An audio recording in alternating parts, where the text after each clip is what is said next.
नमस्कार, स्वागत है आपका। कोविड-19 लगातार अपना प्रहार कर रहा है और इससे बचने के लिए लगातार प्रयास जारी है। इस समय हम बात करेंगे त्योहारों की।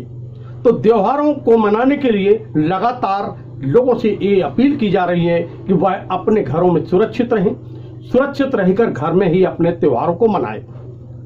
बकरा ईद मनाने के लिए लोगों से यह अपील की गई कि घर में ही नमाज को पढ़ें, नमाज घर में ही अदा करें और सुरक्षित रहें, शासन के दिए हुए दिशा निर्देशों का पालन करें। और इसकी अपील की इस्लाम धर्म के अनुयायियों से, इस्लाम धर्म के जानकारों ने। यहाँ के जो विभिन्न मस्जिदों के मौलवी हैं तथा इस्लाम धर्म के जो प्रतिष्ठित व्यक्तित्व के धनी व्यक्ति हैं, उन्होंने अपने ही धर्म के लोगों से अपील की।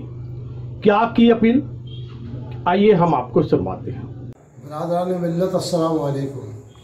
मेरी तमाम मुसलमानों ने दमों से गुजारिश है, अपील है कि शासन की जो गाइडलाइन आई है उसके मुताबिक जिस तरह ईद उल फित्र में 5 लोगों ने ईदगाह में नमाज अदा की थी, इसी तरह ईद उल अज़हा में इस महामारी को देखते हुए 5 ही लोग नमाज अदा करेंगे।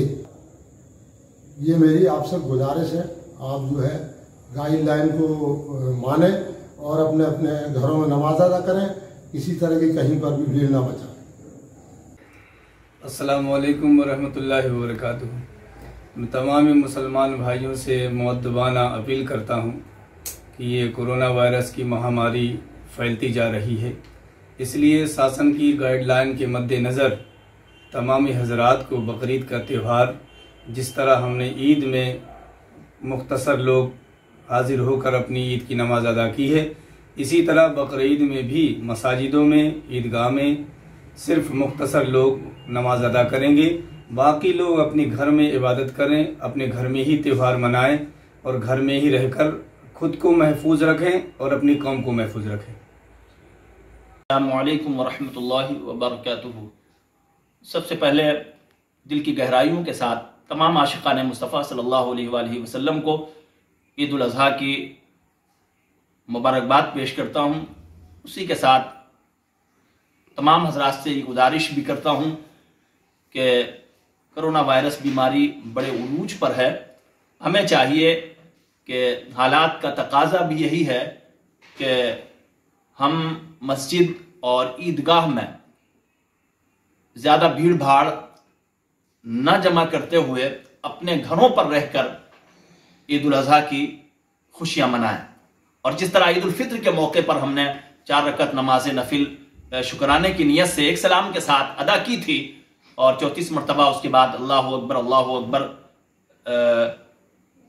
की तकबीर पढ़ी थी, उसी अंदाज से इस मरतबा भी हम ईद उल अज़हा को अपने घर में रहते हुए खुशी के साथ मनाएं और अपने आप को भी बचाएं और अपनी कौम को भी इस वायरस से बचाने के लिए हर मुमकिन कोशिश करें।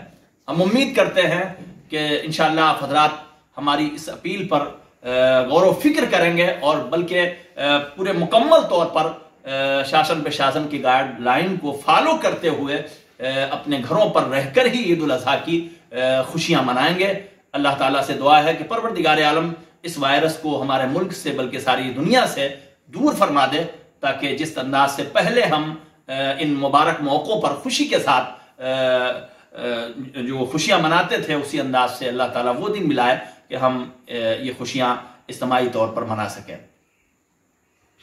सबसे पहले तो हम अपने शहरवासियों को ईद उल जुहा की मुबारकबाद देते हैं और इसी उम्मीद के साथ कि जो शासन प्रशासन की गाइडलाइन है उसके आधार पे जो हमारा त्यौहार है ईद उल जुहा की नमाज हम ईद में अदा करेंगे, उसमें बड़ी हिफाजत के साथ दूसरों की हिफाजत भी करें और खुद की हिफाजत करें और मस्जिदों में भीड़ न लगाएं, क्योंकि ये ऐसी वबा है कि इससे कोई समझौता नहीं हो सकता। हम सबसे यही अपील करेंगे कि किसी भी हद तक, जैसा पिछले भी अपन ने कुर्बानी दी है, ईद उल फित्र में अपन ने, अपनी कौम ने, पूरे देशवासियों ने बहुत बड़ी कुर्बानी दी कि ईद, जो मेन ईद थी अपनी, उसमें ईद की नमाज में लोगों ने भीड़ नहीं लगाई। कुल कम से कम लोगों ने ईद नमाज अदा की, बाकी सब लोगों ने घर पे अदा की। आज फिर से वही मौका आया है, तो हम समझते हैं कि अपन समझदारी और इस कुर्बानी को जाया नहीं जाएगी। एक इंसानियत को बचाने के लिए अपन ये कुर्बानी दे रहे हैं, और यही हमारी शहरवासियों से गुजारिश है कि हमें शासन की जो गाइडलाइन है, जो कोरोना संबंधी जो उसका जो निर्देश है, हम उनका पालन करें और अपनी ईद मनाएं, दूसरों को खुशियां मनाने का भी मौका दें और हम अपनी खुशी भी मनाएं। तो मित्रों, सुना आपने, यह थे इस्लाम धर्म के अनुयायी जानकार, इस्लाम धर्म के जो मौलवी हैं वह थे। इन्होंने इस्लाम धर्म के अनुयायियों से अपील की है कि सुरक्षित रहें, शासन के दिए हुए दिशा निर्देशों का पालन करें। बीमारी बढ़ी है, हमें इससे लड़ना है और घर में ही बकरीद की नमाज को अदा करें। देखते रहिए LNV TV, जुड़े रहिए हमसे। मिलते हैं फिर एक नए समाचार के साथ। नमस्कार।